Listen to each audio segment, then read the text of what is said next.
नमस्कार, मेरा नाम कंतेश अग्रवाल है। आपको मेरे वीडियोस पसंद आ रहे हैं तो उसे लाइक, कमेंट एंड सब्सक्राइब करिए। आइए आज हम बात करेंगे सुख दुख क्या है। सुख दुख मन का खेल है। यदि आपको कोई चीज़ पसंद है, मन की है, वो आपको मिल गई तो आप सुखी हैं। कोई चीज़ आपको पसंद है और वो आपको नहीं मिली तो आप दुखी हैं।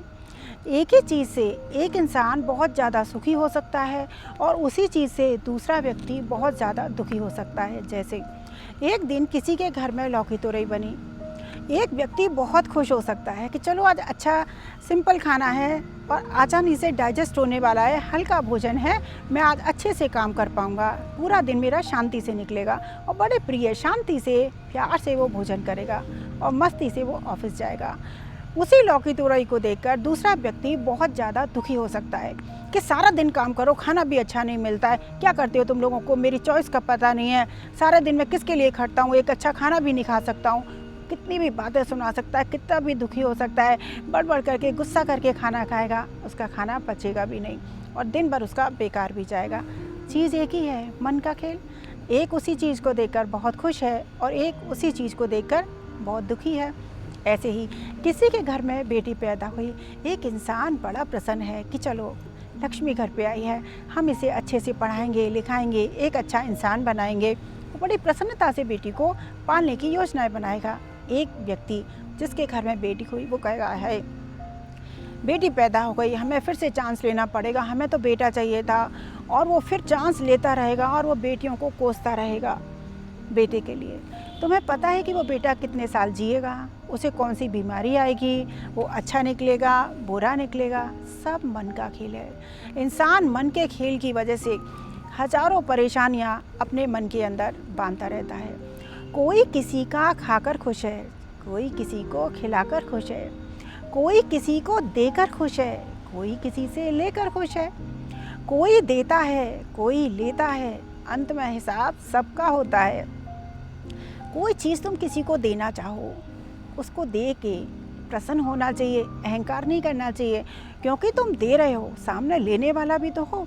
माना तुमने 25 पैकेट फूड के बना लिए कि आज हम इसे डिस्ट्रीब्यूट करेंगे, भिखारियों को देंगे, भूखे को देंगे, किसी को भी देंगे। माना वो ना मिले, वहाँ से सब गायब हो, कोई मिली, किसको दोगे? तुम सोचोगे चलो कुत्तों को खिला देंगे, वो भी ना मिले, फिर किसे दोगे? यदि हम किसी के लिए कुछ कर पा रहे हैं, किसी को कुछ दे पा रहे हैं, तो भी प्रसन्न होना चाहिए कि हम देने वाले हैं। परमात्मा ने हमको एक निमित्त बनाया है कि हम किसी को दे पा रहे हैं। देकर भी किसी का अहंकार नहीं करना चाहिए, अपना ही स्वरूप देना चाहिए और परमात्मा का शुक्र मनाना चाहिए। एक बार लकड़ी से लपटें उठ रही थी। लकड़ी को बड़ा अभिमान हो रहा था कि मेरे अंदर कितनी शान है, देखो मेरे अंदर कितनी सारी लपटें उठ रही हैं, मैं कितनी आग प्रज्वलित कर सकती हूँ। जो धौंकनी उसमें हवा दे रही थी, उसने उसके अभिमान को पहचान लिया और उसने फिर उसे हवा देना बंद कर दिया। थोड़ी देर के बाद ही देखा कि उसकी लपटें उठना बंद हो गई। बिल्कुल उसकी जो आग थी वो पूरी तरह से शांत हो गई। लपटें उठनी बंद हो गई, आग उसकी शांत हो गई। उसमें जो आग थी वो हवा के कारण थी, जो धौंकनी से मिल रही थी। ऐसे ही हमें जो कुछ भी ज़िंदगी में मिलता है, जो कुछ भी ज़िंदगी में मिलता है वो हमें कोई दे रहा है, किसी के आशीर्वाद से हमको मिल रहा है, किसी की कृपा से मिल रहा है। हमने किसी जन्म में कुछ किया है, किसी बड़े बूढ़े से मिल रहा है, परमात्मा की कृपा से मिल रहा है, उसका हमें शुक्र मनाना चाहिए, उसका आनंद लेना चाहिए। कभी भी उसके लिए इंसान को दुख या परेशानी नहीं मनानी चाहिए। अच्छा व्यवहार, साफ नीयत, नेक दिल और ईमानदारी, ये इंसान की असली पहचान है। बाकी की सब बकवास है। ये गुण इंसान के अंदर होने चाहिए जो इंसान को बहुत अच्छा बनाते हैं। मंथन समुद्र का करो या मन का, विष और अमृत दोनों में निकलते हैं। जब तक सांस है टकराव मिलता रहेगा, जब तक सांस है टकराव मिलता रहेगा, जब तक रिश्ता है घाव मिलता रहेगा। जो पीठ पीछे करते हैं आपकी बुराई, उन्हें बुराई करने दो। आपका व्यवहार अच्छा है, स्वभाव अच्छा है, नीयत अच्छी है तो गैरों से भी लगाव मिलता रहेगा। विश्वास जीवन का सबसे अच्छी पहचान है। इसके बिना ना तो प्रेम संबंध है और ना ही प्रार्थना। एक बार विश्वकर्मा ने प्रजापति को 2 घड़े देकर भेजा। एक घड़ा भरा हुआ था और एक घड़ा खाली था। भरे हुए घड़े के अंदर सुख था और खाली घड़े में कहा था कि इसमें ज्ञान भरना। उन्होंने कहा सुख को बांटना और ज्ञान को बटोरना।